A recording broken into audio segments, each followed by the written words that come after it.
but I do not know if they watch. Usually it's like that. Okay. And then, uh, okay. The message this morning, I have only 2 points this morning. The message this morning is: are you a pilgrim or a fugitive? Are you a pilgrim or a fugitive? Okay. And I have only 2 points today. Very short. Amen. Short preachers. Preach short. Last time I reached 10 points. Today I've reached only 2 points. Okay. And number one is a fugitive. A fugitive is a person who has a permanent and stronghold on earth. Oh, Pastor, why so strange? Because fugitive is someone that's run. But in my definition, a fugitive is the one has permanent and stronghold on earth. And look at the story of Adam and Eve has two sons, Esau and Abel, right? And Esau is the one who loved to be praised. And he saw that God is accepting or praising the gift offering of Abel and did not accept his gift. He was not praised. So he got angry, jealous, and he killed his brother Abel. And then after that, in chapter 4, God appeared to Esau and asked him, "What have you done?" Right? What has you done? The voice of thy brother's blood cried unto me from the ground. And now thou art cursed from the earth, which has opened her mouth to receive thy brother's blood, and from thy hand. When thou tillest the ground, it shall not henceforth yield unto thee her strength. A fugitive. That is the first words that using in the Bible refer to Saul, to Esau. And then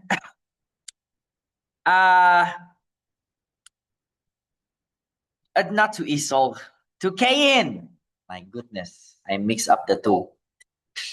Cain and Abel. So the fugitive was the words that first refer to Cain. And then we thought that a fugitive, a vagabond, is a person has no place to stay, right? But you read on in verse 17, Cain knew his wife, and she conceived and bare Enoch, and he built a city. Did not go around. He built a city and called the name of the city after his son Enoch. And after that, you can see his genealogy. Methuselah begat Lamech, and Lamech took two wives, and that is the first polygamy in the Bible. And then after that, they are so rich and they're so intelligent, and the descendants of Cain are the fathers of people who stay in tents, the one who have castles, the fathers of all handle harps and organs, the instructor of every artificial of brass and iron, and then they are the one who lead the society in such a way that Lamech, he said to his wives, "Ye wives of Lamech, hearken unto my voice, my speech. I have slain a man to my wounding, a young man to my hurt." Imagine that. If Cain shall avenge sevenfold, Lamech will truly revenge 70 and sevenfold. Imagine that. So, a fugitive is a person who has a stronghold on earth. And then a person that enjoy their lives on earth. Let me tell you a story. There's an owner, the owner, he's planted the vineyard. He built a tower. He pruned it very well. He take care of it. He love it with cares. But for some reason, he need to go to a far place. So he entrusted to the two servants to stay and keep his vineyard. And then the days passed, then months, then years. The servant grows, they have children, and children of children's. The generations was born unto them, and they grew up in the garden. And then, but problems is they no longer knew the owner. And they began to think the garden is ours. And because the garden fed them, it sustained their lives. They loved the gardens, they loved their families, and they forgot the one who gave it all. One day, the owner sent, he really enjoys. You see, it's peaceful. Oh, this is our, and we enjoy it. We enjoy the first great generations of them. And then one day, the owner sent his servants from afar to collect the fruit of the garden. But the people said, "How can we give away things that keep us alive? We was born here. This belongs to us." So they rejected them, they beat them, and some even killed them. And again, the owner sent another servant to get the fruit, but they treated them the same way. The last, the owner said, "I will send my beloved son. Surely they will respect him." But when the son came, they looked at the son and said, "Aha, this is his ear. We will kill him, and everything will belong to us forever." So they did the same to the son. They even killed the son. What do you think the owner will do when he returns? This is the questions of Jesus, one of the parable that Jesus taught. Brethren, look at our lives. Are we all those servants? Are we enjoying our work, enjoying our income, enjoy our comfort, enjoy the cool weather in Dalat, the beauties around us, enjoy our health, enjoy our family, our daily blessing, and ignoring the owner, ignoring his voice, ignoring his message, ignoring his call? The truth is, today, if we're living for ourselves and ignoring God, we are nothing better than these evil servants. We are just not a bystander. No, we are like those evil servants who rejected God, who rebelled, and who killed the sons of God. We have to awake, remember the owner, return to him, and give him the fruit of our lives. And point number 2, I show you the pilgrim. The pilgrim. The pilgrim is a person who has all things, but as if he has nothing. What do you mean? A pilgrim is a person who has all things, but as if he has nothing. Let me look at the story of Adam and Eve again. Adam and Eve, after Abel died, they have another son named Seth, right? And the only record about Seth was that in Genesis chapter 13, verse 2. I'm sorry, I did not put here. About Seth is that men began to call upon the name of the Lord. There's no record about Seth of building cities, of great people, of fathers, of arts, of wisdom, of all of these things. It's only thing record about Seth is that man began to call upon the name of the Lord. Another example is Abraham. Abraham was very rich in cattle, in silver, and in gold. We know it. And Abraham also was very powerful. Very powerful. In Genesis chapter 14, you can see this was a story that Abraham rescued Lot from the four kings. And these four mighty kings won the battle against five kings. Yet Abraham, with 300 plus servants, fight with his four king and rescue Lot. So Abraham was a man very powerful and a man very rich. Yet in all his life, he did not buy any land except the land for his wife's death. He did not build any house or conquer any city. And when he died, he gave all that he had to Isaac. The second person, the second fugitive, the third actually, Isaac. The third pilgrim person, Isaac. Abraham gave all that he had to Isaac. And as Isaac grew up, the Lord blessed him and he get richer and richer. We look at the life of Isaac. In Genesis chapter 26, when Isaac saw in that land and received the same year 100-fold, and the Lord blesses him, and the man waxed great and went forward and grew until he became very great. Imagine Abraham was very great already. And there's no record in the Bible that God took away the riches of Abraham like kind of case of Job. There's no record that he get poorer and poorer. But there's a record that he was very rich. And there's a record that he gave all of that riches to Isaac, all of the servant, all of the power to Isaac. And there's a record that Isaac getting richer and richer and greater.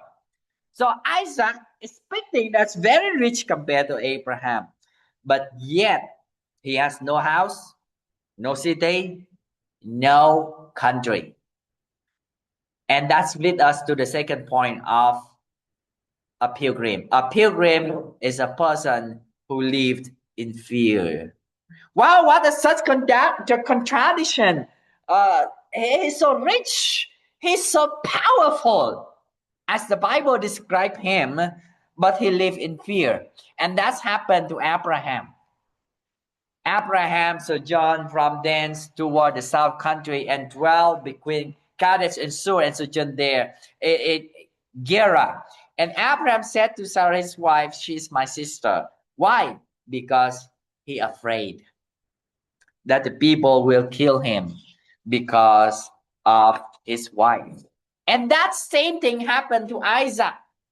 The same place, Gerar. The man of the places asked him of his wife, and he said, she's my sister. For he feared to say, she's my wife, lest, said he, the man of the place should kill him for the sake of Rebekah. Well, why didn't he just conquer that nation? If they dare to take his wife, why he's so powerful, he's so rich. The people over there afraid him. Why he just if you touch my wife, I will kill the whole nation. I will get your cities. Why did he didn't do that? But why they choose to live in peace? Now, but starting from, you look at me, it's hard, but just looking at it with me. Starting from Judah, the children of Israel, they did not follow Abraham and Isaac. They decided to kill people. They don't want to live in peace. Let me give you an example. The son of Jacob or Israel, the father of Israel, he's killed the whole city because they has defied his sister. They killed the whole city. If you know that record, the only sister they have, and she will working on the farm, and then the prince of that city passed by, and he defied her. And after that, the prince want to marry her. You know the story, right? You remember he want to marry her. He first, father, I don't want to marry anyone, but this one, she's so fair. And then what happened? The brothers what is her name? Dinah. They thought they want to revenge, and they forced all of them. If you want to marry my sister, you need to circumcise all of the male in the city. And imagine that it's very hard. No nutrition, no things in those days.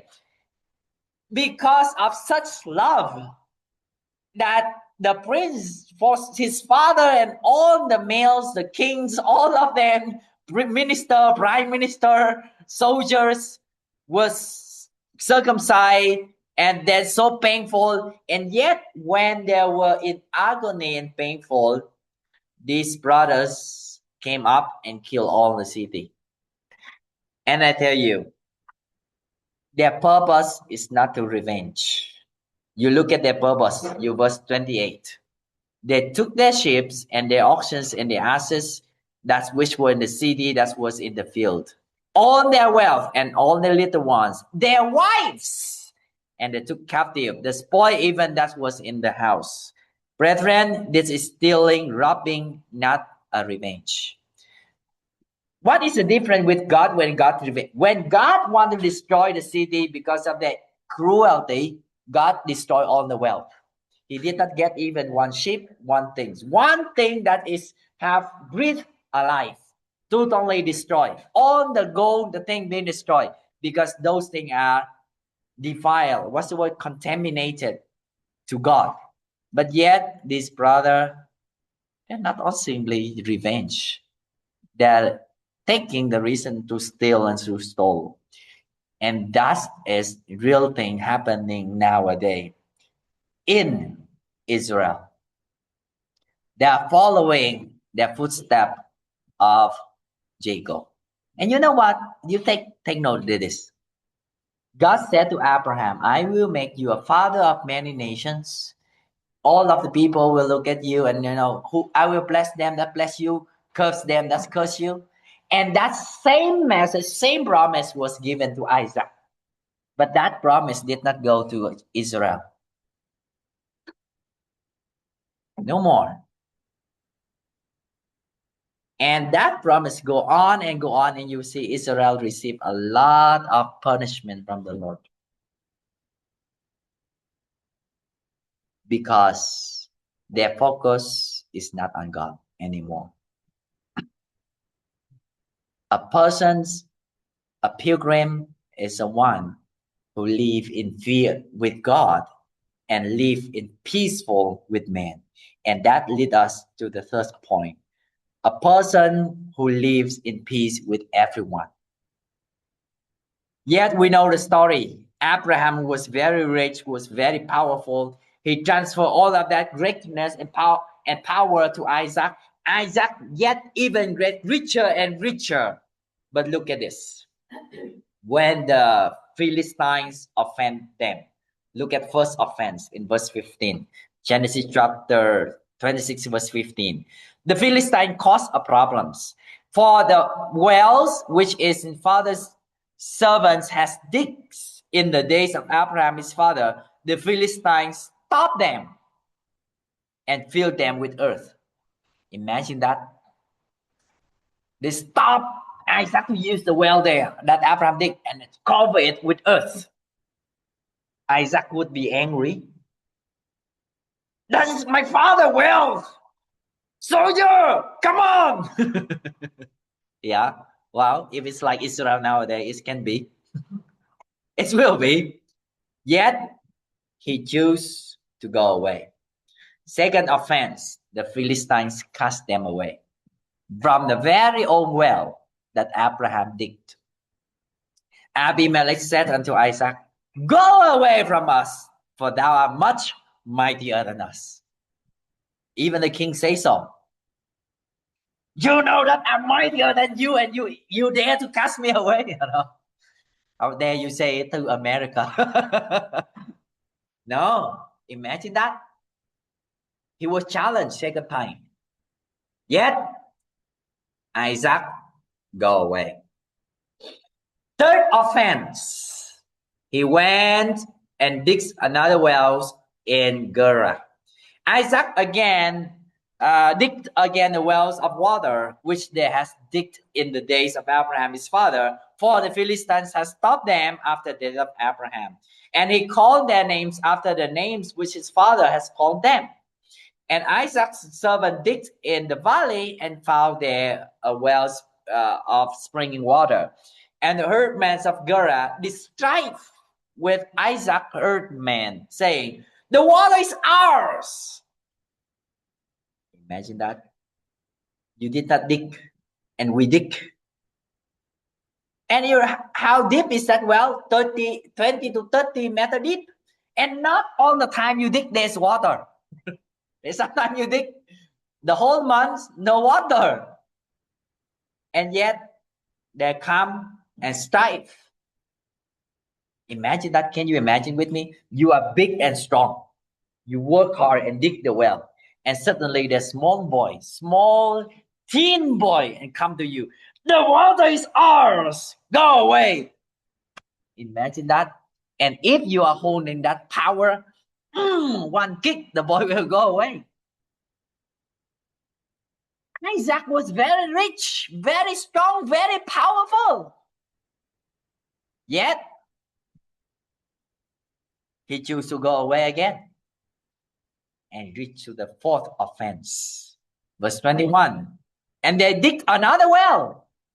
Again, strove for that also. And they called his name Sita.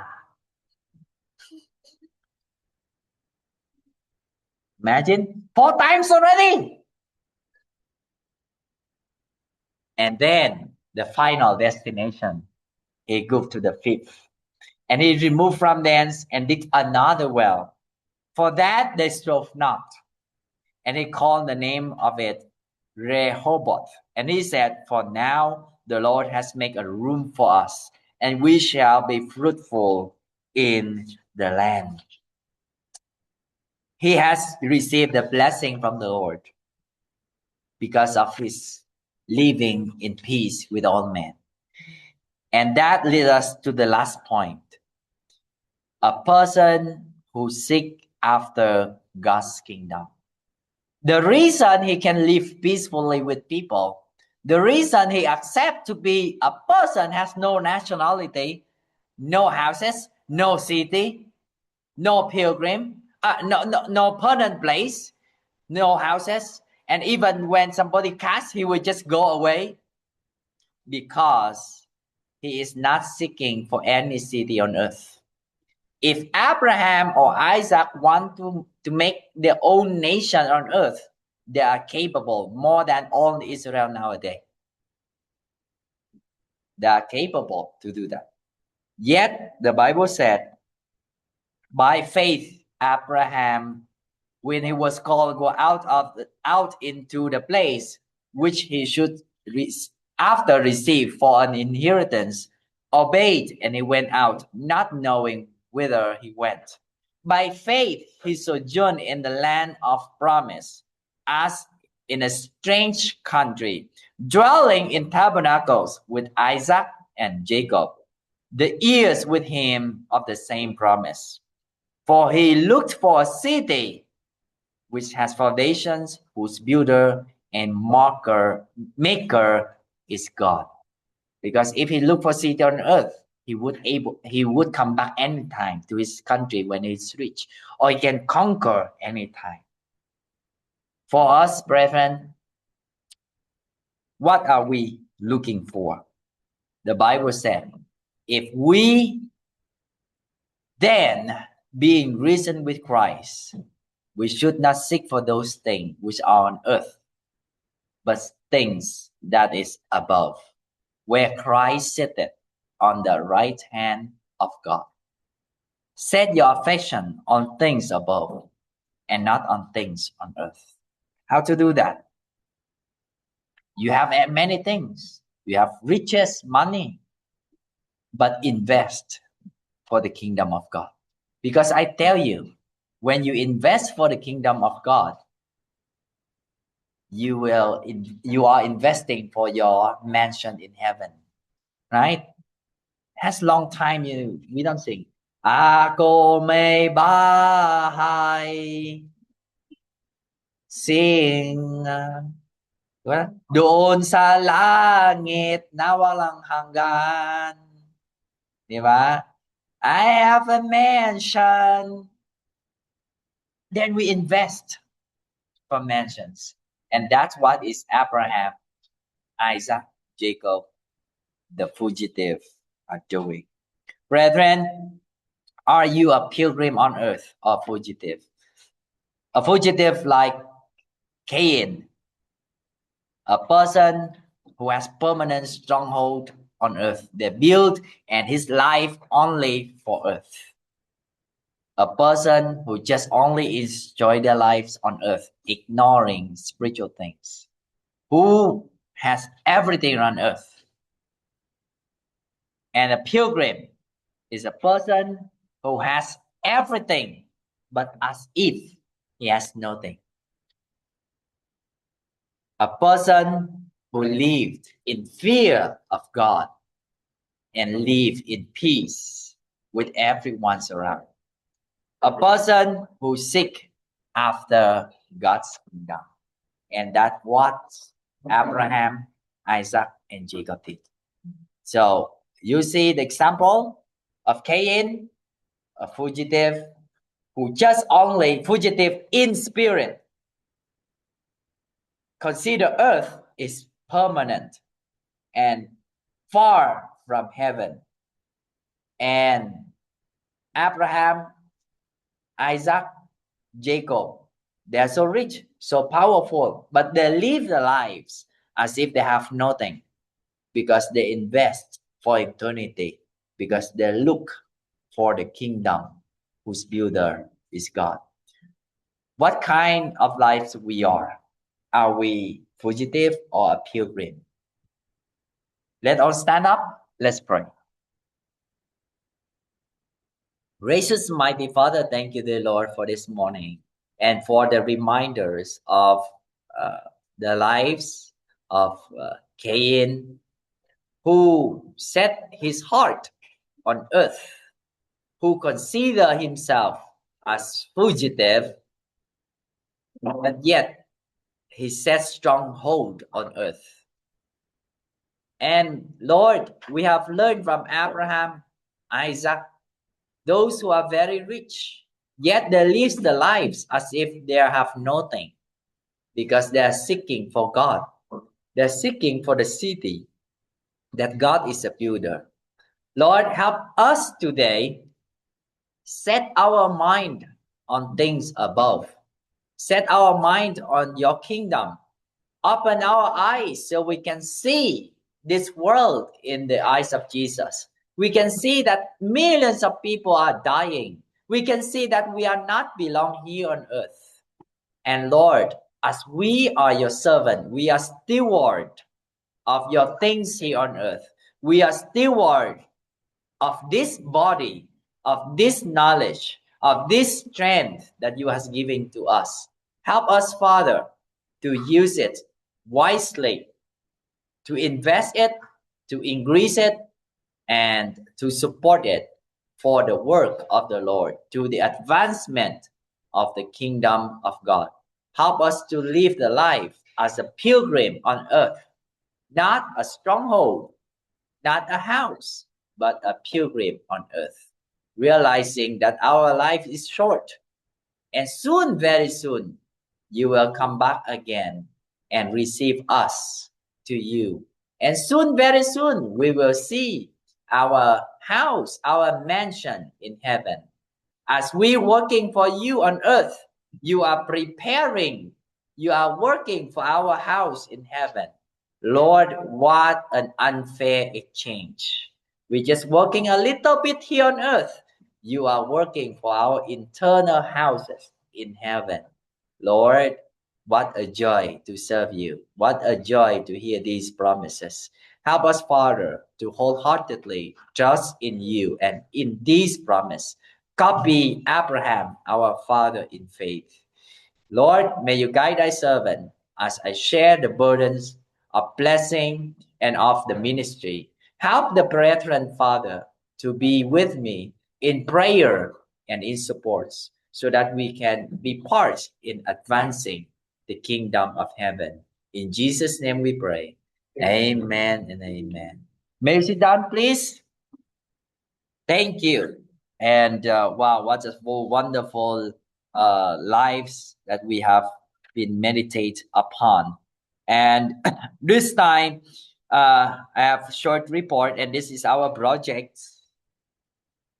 Not yet. I'm looking here. Budget here. Okay. So, for our auditorium, and we take from the tithe, and now we are supporting missionary Cao Muong, the Vietnamese missionary in the tribe there. And I already sent the support this month. Not much, 5 million, 5 million. I hope so. 500,000 a month. Okay. Some say, why you start so big? Why you don't you start 200? You know what I say? 500 a month is just a good place to start with. It's not the final final destination. Increase your faith, and the Lord will bless you. Okay, it's blessings to give than to receive. And then we support mission in Pirang Ching, also also in Cameron there. And then we support the missionary Paul Dai Thang in Quang Tri, minister to the tribe. His wife is Filipina, and I've been to his place. It's small town, no foreigners, and she's the only foreigners, and near the border. Okay, so this time they have no work yet. I do not know how if she have work already. So pray for her. And then we have the videos of how to make I'm thinking how to reach out to people here in Vietnam, because we cannot go knock house and give drugs. So I make the video on Facebook, and so after just less than a week of my Facebook, I post, I give to my friend. It has been blocked. Okay, see, disabled already within a week, because I said it to a lot of friends who are unbelievers, so they may be bad reports. That's why I blocked my Facebook. So praise God, I have TikTok, and then this kind of video like this. Okay, I'll let you watch in English. People always talk about healing and love. Look at you. To trade relationships. You could choose love first. You're willing to give up to hold on to love. But both have forgotten one word. A word no one wants to mention. That word is death. Death is inevitable. But true, no one can escape. You think you are living, in reality, every passing day, you are getting closer to death. A child is born, not only as the beginning of life, as the beginning of a journey toward its final day. People say, when you die, it's over. But the truth is, death is only the beginning. The Bible says, man is destined to die, and after that, to judgment. After death, there is no emptiness, but eternity. Either you are justified, or you will face judgment. So where do you think you stand? In Vietnamese, there is a word, "Thu." It sounds the same, but carries two completely different meanings. One "Thu" means death, "Thu," the end no one can escape. The other "Thu" means son, "Thu," a new identity, a new belonging. Jesus Christ died late. He all your sin. The Bible said, to all who receive him, he gives the right to become children of God. Standing before the two choices. One, eternal death. Two, become an eternal child of God. And you, are you living for money, for love, Or are you ready for the choice is yours? Okay, well, I make video like that a lot. 1 minute, maximum 2 minutes video like that, and I post on YouTube, Facebook, and then promote it. But problem is, it's against the message is simple like that, against violation.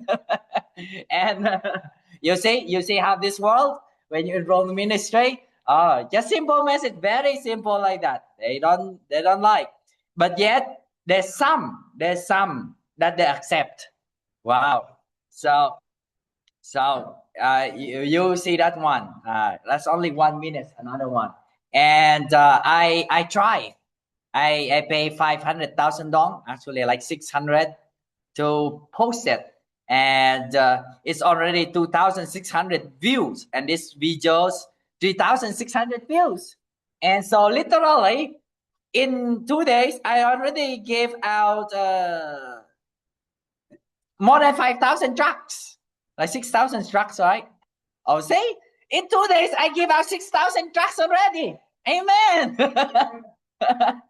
And sure that they're reading it with only 600,000 dong, 6,000 tracts. And sure they are reading it better than just give the tract outside. It's so expensive and they're not reading it. You try here, they're not reading it. See, so it is a good investment. So I'll try. I'll get from the tithe that we are giving on this kind of message to the people. And you can see that one on my here. I'll show to you also. So you will see in reality. Okay, that's how it look like. In Vietnamese, sir. The one I showed to you in English, but the one I post is in Vietnamese. Okay, so here, there. Wow, how much now? How many people watch already? This update. Where was update?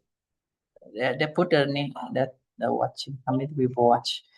Here, 4,000. 4,000 people watch this one. And 5,200 already. Oh, see, in 2 days, I already give out a lot of tracts already, because we live in the nowadays technology. Because when I went to market, I saw even a coffee shop, young people, old people always cell phone. Always cell phone. Instead of talking with each other, always cell phone. So why don't we just give an, we call that digital trucks to them, right? So it's a good investment. And you look at all other video when they have no post, 0 view, 0 view, 3 view, 4 view. They don't like, the people don't like 0 view. But this one, we pay. I pay. They allow pay. So it's 1 million. See, reach out to 1 million people. Well, we just do it in faith. They are not answering and say, yes, Pastor, I'm saved. No one contact me yet. Even I put my phone number there. but we just pray. Who knows? Someday, because this is real story. This true story in Vietnam. A young man, he was sentenced to death. But what scareful people is not his death. He stand in front of the judge, the what's that? The place that judged him, and then after he hear that he received the sentence to death, he smiled because he's happy. He reached his final purpose. He was born in a normal family, and he has no purpose of life. He tried everything, go everything, do everything, all of kind of, but he feels so empty. That's what he said, in his letter. And what he's trying to do is he's trying to do something new, something strange, so he will become popular. And then he decided to kill people. He through the internet, he bought guns, and then He make the plan. He doesn't know any that person. No affliction, conflict, nothing. He just kill, and then he make the plan to run away to the forest. Everything prepared. And then when the police catch him and all of that, his purpose is just to enjoy. He tried many things. Imagine. And then that touched my heart. Lord, what if one of these messages reach him before he do that? So he can have a purpose of life, So that's the thing. And I believe in the Philippines also a lot in all the world. So, brethren, it's a good investment to reach out to people. What else? We have ministry here. Drugs ministry. We have children ministry. They are future generations. My wife's asking me, why are you accepting the brother of five? We have no money. God will provide. Where's your money go? Money go to the bank and you will feed the bank. The bank will become rich. Feed this young generation. Who knows? Why will become a pastor wife or Solomon become a missionary back to his own place. Who knows? Why we become a teacher, open the Christian school in Laos. Imagine that. And that is our investment for eternity, for the kingdom of God. It's hard. It takes time. We teach them, train, and take time. Yet, invest. Invest for mission now. Invest for mission this time. Invest for evangelistic. Support missionaries. Not only here in Vietnam, but all around the world. There are ministry that's opening for you to be involved, to pray for, and involved for extending God's kingdom. Let us stand up with me and we'll have the offering this time.